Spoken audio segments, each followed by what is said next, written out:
வணக்கம் மக்களே. நம்ம ஜஸ்ட் கரெக்டாக சுல்தானை மீட் பண்ணியாச்சு. இந்த வராப்பில் ரெட் கலர் வண்டி.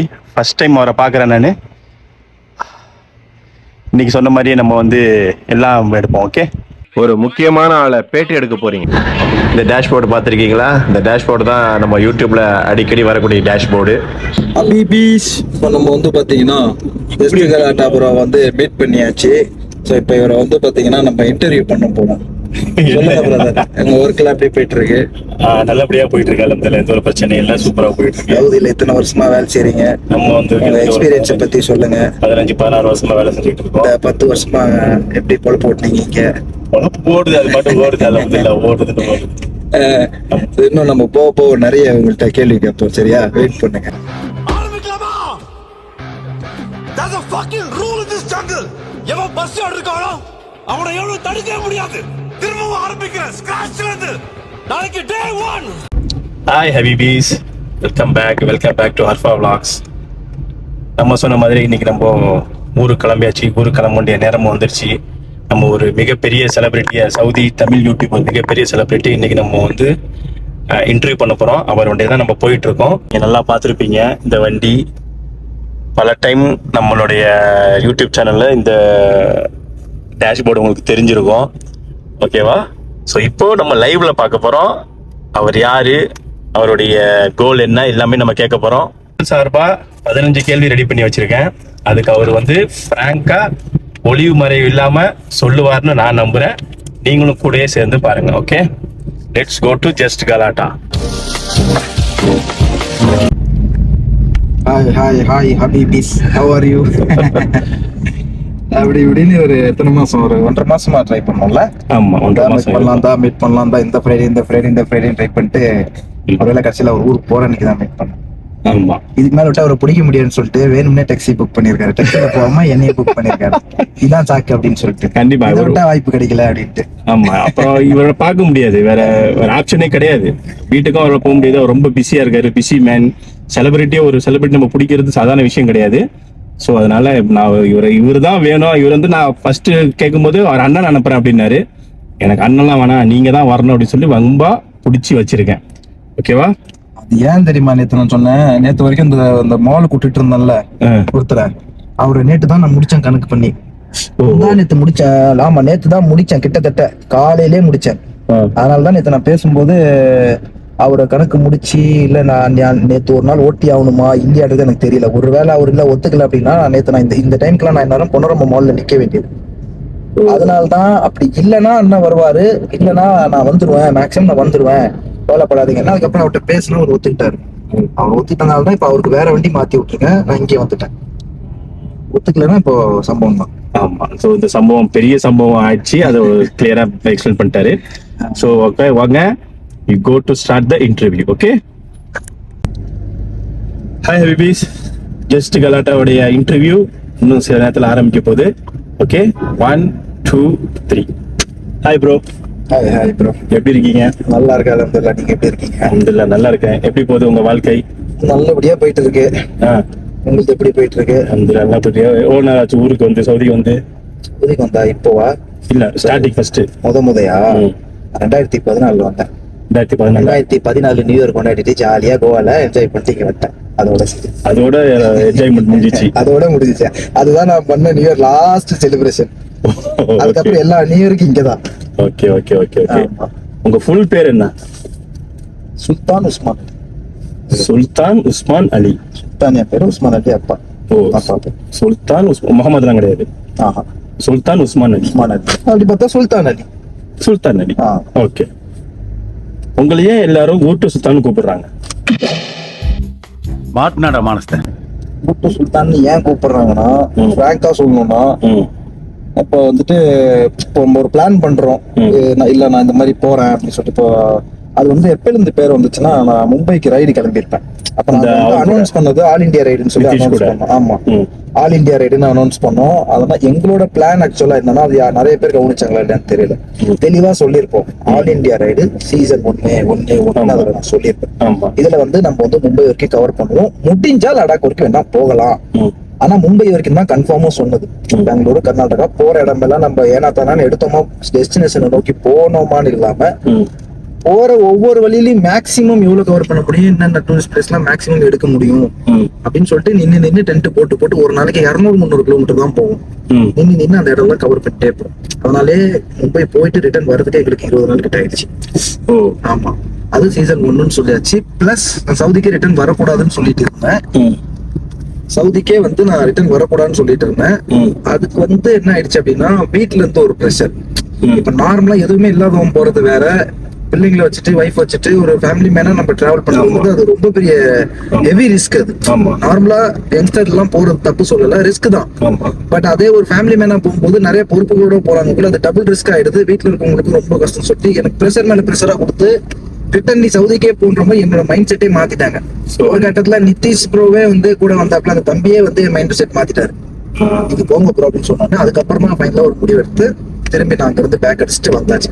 அப்பயும் நான் சொல்லியிருக்கேன், ரிட்டர்ன் நான் லீவுக்கு போனேன்னா மறுபடியும் கண்டினியூ பண்ணுவேன். அடுத்து இந்த ஒரு சீசன் சொல்லிட்டு ஒரு 2 ஸ்டேட் கண்டினியூ பண்ணலாம்னு ஒரு ஐடியா இருக்கு.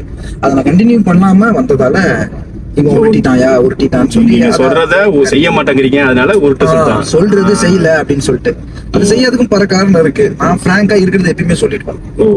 அந்த மாதிரி டக்குன்னு பண்றதுக்கு முன்னாடியே சொல்லிடுறேன்னா, அதுக்கப்புறம் ஒருவேளை அதை நம்மளால பண்ண முடியாம போச்சுன்னா அப்ப அது அவங்க சொல்ற கட்டுதானே, உருட்டு தானே. நடக்காம போகும்போது அதை உருட்டு அப்படின்றது. அதனால நம்ம வேணும்னு உருட்டணும் அப்படின்றதுக்காக உருட்டல.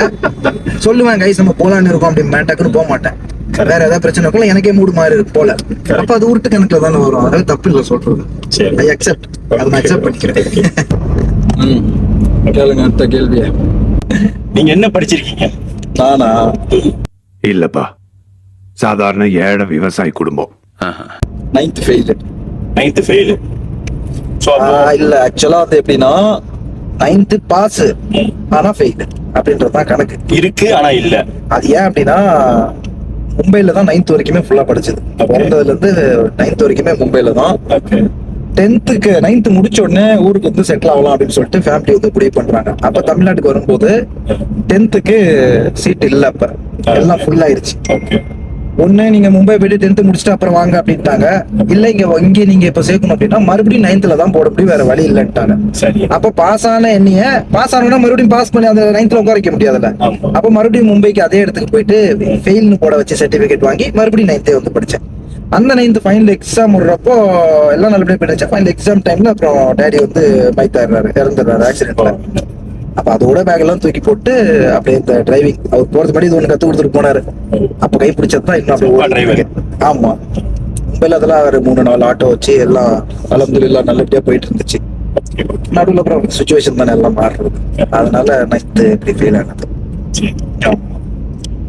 உங்களுடைய கோல் தான் என்ன? அடிக்கடி நீங்க ஏதாவது ஒண்ணு கிளிக் ஆயிடாதா மேல போயிட மாட்டோமா அப்படி இப்படின்றீங்க. சோ எதை நோக்கி உங்க இது போயிட்டு இருக்கு? என்னோட கோல்னு எனக்கு இது வரைக்கும் எதுவுமே கிடையாது. கோல்னு நான் இது பண்ணணும் அப்படின்றது எனக்கு மைண்ட் செட் எதுவுமே இல்லை. இன்னைக்கு இருக்கிறத என்ஜாய் பண்ணணும், அவ்வளவுதான். ஆனா ஒரே ஒரு ஆசை என்னன்னா, ஒரு லக்ஸரி கார் ஒண்ணு வாங்கணும். அதுல 3 கார் சூஸ் பண்ணி வச்சுக்கணும். ஒண்ணு BMW, இல்லைன்னா ஆடி, இல்லைன்னா ரேஞ்ச் ரோவர். பலசரை வாங்கினாலும் அதை என்னால மெயின்டைன் பண்ண முடியலனாலும் பரவாயில்ல, அதை நான் நிப்பாட்டி வச்சாவது கழுவியாவது நான் சும்மா அதை வச்சிருக்கணும் அப்படின்னு ஒரு ஆசை. அது அது பின்னாடி ஒரு பெரிய கதை இருக்கு, ஆனா அது சொல்ல முடியாது. அது சம்பந்தப்பட்டவங்க பார்த்தாங்கன்னா பெரிய பிரச்சனை. அந்த கிளிக் ஆகுறதுங்கிறது இந்த கார் வாங்குறதுக்கு தான். கார் வாங்குறதுக்குன்னு இல்ல. இப்போ நான் கார் வாங்கணும்னு நினைச்சா ஓப்பனர்ல சொல்றதுக்கு ஒண்ணும் இல்ல. நான் யூடியூப்ல ஒரு இன்கமே ஒரு அதிகபட்சம் 6 மாசம் நான் சேர்த்து வச்சாலே ஒரு BMW வாங்கிடலாம், தாராளமா வாங்கிடலாம். ஆனா 24 lakhs கடன் இருக்கிறதால யூடியூப்ல வர்ற மணி எனக்கு சேவிங்ஸ் ஆகல. எனக்கு இந்த கடன் மட்டும் இல்லாம இருந்தா அல்ஹம்துலில்லாஹ் நினைச்சது எல்லாமே ஆண்ட வரலாறுல சூப்பரா என்னால பண்ண முடியும் அப்படின்ற மாதிரி தான் கான்செப்ட். ஓகே ஓகே சரி. ஓகே, அடுத்த கேள்வி. இதுக்கு முன்னாடி உங்களுக்கு ஒரு ஹெர்பல் ப்ராடக்ட் ஒன்று இருக்கு, நான் அது போட்டு தான் நான் முடி கழுவுனதுனால என் நீங்க முடி ஃபர்ஸ்ட் முடி வச்சிருந்துருக்கும் போது முடி கழுவுனேன், அதனால முடி சூப்பரா ஷைனிங்கா இருக்கு அப்படின்னு சொன்னீங்க. ஆனா அது நீங்க உப்பு தண்ணி போட்டு கழுவி இருக்கீங்க. இதுவே ஒருத்தர் உங்களுடைய கமெண்ட்ஸ்ல போட்டு அதுக்கு நீங்க ரிப்ளையும் கொடுத்துருக்கீங்க, தேங்க்யூ ஃபார் யுவர் இன்ஃபர்மேஷன், இல்ல தேங்க்யூ ஃபார் விட்னஸிங் மீ அப்படின்னு சொல்லிட்டு. அது எதுக்காக நடந்துச்சு அந்த ஒரு உண்மை அப்படி நடக்கு. பொய் சொல்ற? நான் வந்து பொய் சொல்றதுக்கு இல்ல, ஆ. நான் வந்து இது ஃபர்ஸ்ட் டைம் ஸ்ட்ரைட்டிங் பண்ணல. ஃபர்ஸ்ட் ஆஃப் ஆல் வந்து பாத்தீங்கன்னா ப்ராப்பர் ஹேர் ஸ்ட்ரைட்னிங் கெரட்டின் பண்ணோம்னா உப்பு தண்ணிக்கோ இல்ல நல்ல தண்ணிக்கோ அது மறுபடியும் பழைய நிலைமைக்கு வராது. அதுதான் உண்மை. அவங்க வந்து ஒரு நல்ல அவங்க ஒரு பிராண்ட், அவங்க நேச்சுரல்ஸ் அப்படிங்கிறது. இந்த பேர் சொல்றதுக்குலாம் பயம்லாம் ஒண்ணும் இல்ல. எல்லா இடத்துலயும் இருக்கிறாங்க, எல்லாரும் பேமெண்ட் பண்ணி தான் கொண்டு போய் நம்ம கொடுக்குறோம். ஓகேவா? நான் இப்பெல்லாம் இல்ல, 2013-14 இருந்தே நான் வந்து ஹேர் ஸ்ட்ரைட்டிங் எனக்கு ரொம்ப பிடிக்கும். நான் முடிஞ்ச அந்த போட்டோஸ்லாம் நான் உங்கள்கிட்ட கொடுக்குறேன், இதுல ஆட் பண்ணுங்க. என் பழைய போட்டோ கொடுக்குறேன். இவ்வளவு நீட்டுக்கு வச்சிருக்கேன். மும்பைல போயிட்டு கடல் தண்ணிலையும் குளிப்பேன், வீட்டுல வர்ற தெருவுல வர்ற அந்த பைப் தண்ணிலையும் குளிப்பேன். தெருவுல மினரல் வாட்டர் மாதிரி பியூரிஃபை தண்ணி வரும், கடல்ல எப்படி இருக்கும்னு உங்களுக்கு தெரியும். சாக்கடை தண்ணி உப்பு தண்ணி அப்படியே கலரே சேத்து கலர்ல தான் இருக்கும். போட்டு ஜம்முன்னு குளிச்சுட்டு வரும், ஒண்ணுமே ஆகாது. இவங்க யூஸ் பண்ண அதே லாரியல் கிரீம் தான் எனக்கும் போட்டாங்க. அதே லாரியல் தான் நானும் யூஸ் பண்ணேன். அதுல பண்ற மெத்தட்னு ஒண்ணு இருக்கு, அதை வந்து மெயின்டைன் பண்ற அந்த மினிட்ஸ்னு இருக்கு. அத்தனை நிமிஷத்துல கரெக்டா நம்ம பண்ணணும் அப்படின்னு. சில பேர் அது அவங்க செய்யறதெல்லாம் நம்ம போக தேவையில்ல. அதனால நான் பண்ணிருக்கேன், எனக்கு ஆவல. 4-5 வாட்டி நான் ஸ்ட்ரைட்டிங் பண்ணிருக்கேன். இது வந்து நான் ஊர்ல வந்து தமிழ்நாட்டுல வந்து ஃபர்ஸ்ட் டைம் பண்ணேன். ஃபர்ஸ்ட் டைமே இப்படி ஒரு அட்டெம்ப்ட் ஆகும்போது என்னடா இது அப்படின்ற மாதிரி எனக்கு அது நான் செஞ்சுட்டு ஆக்சுவலா வந்து வீட்டுக்கு போன பாருங்க, நைட்டே எனக்கு இங்க சுருங்க ஆரம்பிச்சிருச்சு. இவன் ஒரு சொட்டு தண்ணி கூட நான் போடல. இந்த எண்டில் எப்பயுமே சுருங்கும், அதுதான் மெயின் பார்ட் ஹேர் ஸ்ட்ரைட்டிங்ல. இந்த இடத்த கரெக்டா நமக்கு வந்து மடங்கும்ல, அதுதான் ஸ்ட்ரைட் பண்ணுவாங்க. அது ஸ்ட்ரைட் பண்றது கஷ்டம், அவங்களுக்கும் டஃப்பான காரியம்.